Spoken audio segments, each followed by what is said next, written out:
Bu tarihi olan bir şeydir. Hüseyin Cavan'a bir hanım koca deyip hele yaşının cavan vaxtında burada Gəncədə orada O yazır bahardır, ki, o çox bahardır. Xalidə can alan qara qaşların qəlbim elə çaldı sanki ilandı. Yaşa.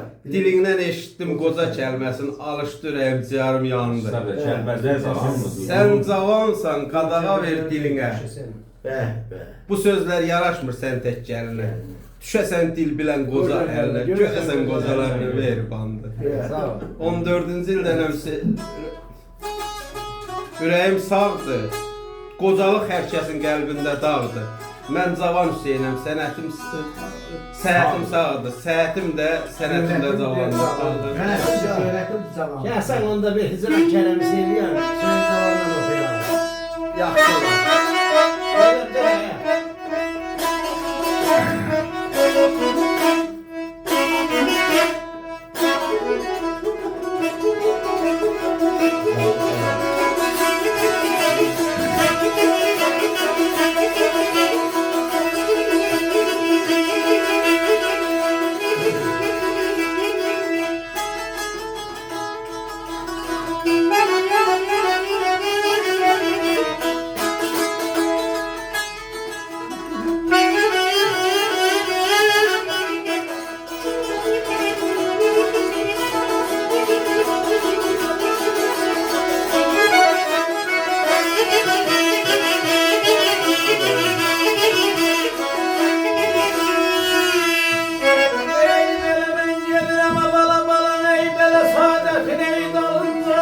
Yaşa. Ben gedirem ey böyle saadetine inanınca. Ele körpe kızım ey bana benden sonra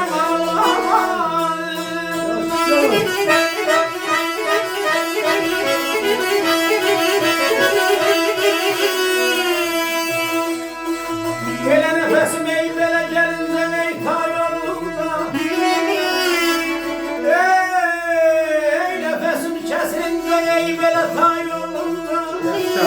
Ele ben satarım ey böyle bir yaraya.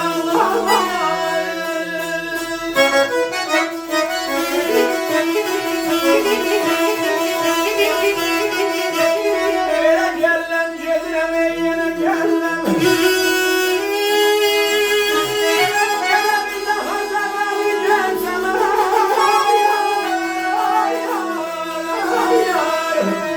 Ben vallahi dineyim ona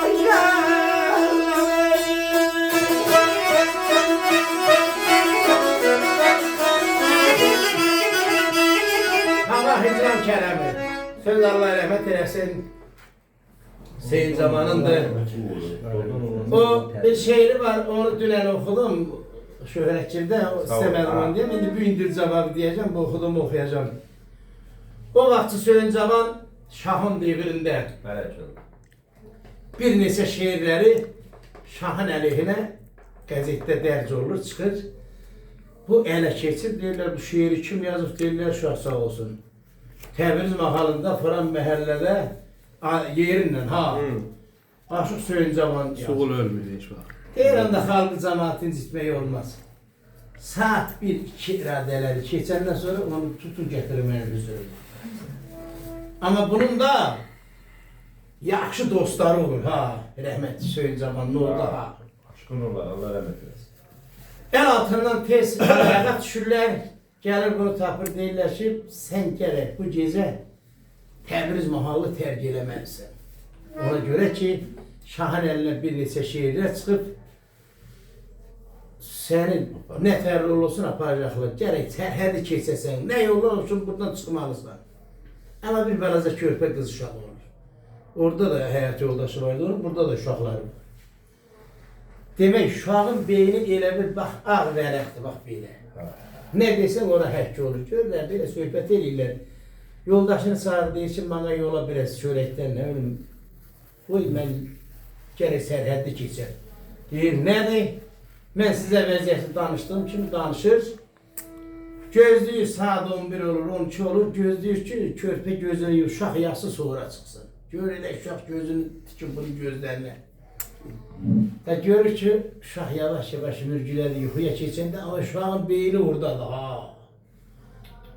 Elə yoldaşınla halal hümbət eləyib qapını açanda deyir ki, Atey mehriban. Elə bilirsən səni dediklərini mən eşitmirdim. Bizim yağların əlində qoyub hara gedirsən? Allah. Orada Hüseyin Cavan geri dönür. Hadi ne misin? Tutardı namaz. Geri dönür. Hem köylənir, hem bak bu şeiri yazır. Təsəlli verir. Mən gedirəm saadətin dalınca. Bence. Körpə qızım, çox adam deyir əziz qızım, körpə qızım məndən sonra ağlama. Nəfəsim kəsilincə, tay olunca, mən çataram bir diyarın ağlama. Gör insanlar nələr çəkir İranda. Çox körpələr bağrı qandı İranda. Anasız körpələr mələr İranda. Sən ümid verdin onlara, ağlama. Görək birisi bəndi. Əmirmaddan nə tər xəbər gəlir, mən deyim siz çalın. Yaşa.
Ay kızım, kalbin temiz olsun, yüreğin açıq, Öğrettin bana sağ ol biraz. dosta hörmət bəslə düşmənə acıq, ancaq heç kəsə söyləmə çılpaq, azıq, ahın qasab uyutlara, ağlama. Eşk olsun size. Yaşa Şıbrah. Geniş olsun. Akıllı kemalım sağ ol.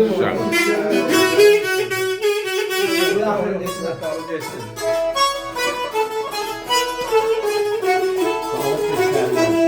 Bağlı kaldı çok körpeler yanında, çekirler insanlar neler yanında, akasız körpeler neler yanında,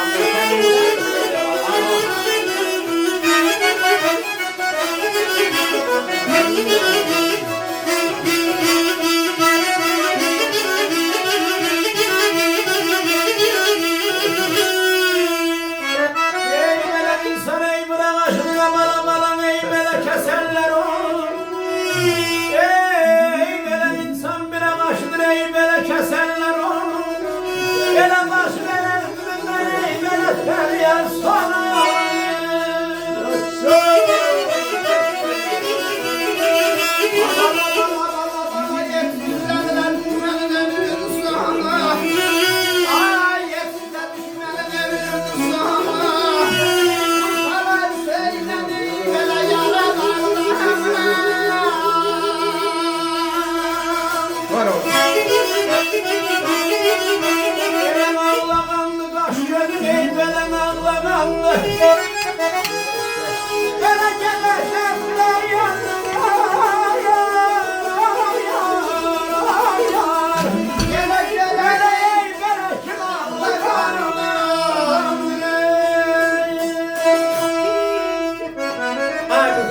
belə başda kəsərlər onu. Sağlaşır. Baş verər dibindən törüyə sonu. Yetişər düşmənin inşallah ömrünün sonu. Vursalar Hüseynə yara. Ağlama Hüseyin. Canına rəhmət. Sizə can sağlığı. Sizlə bərabər. Yaşarı Kamal'ın sağ ol. Sağ ol, akıllı Kamal.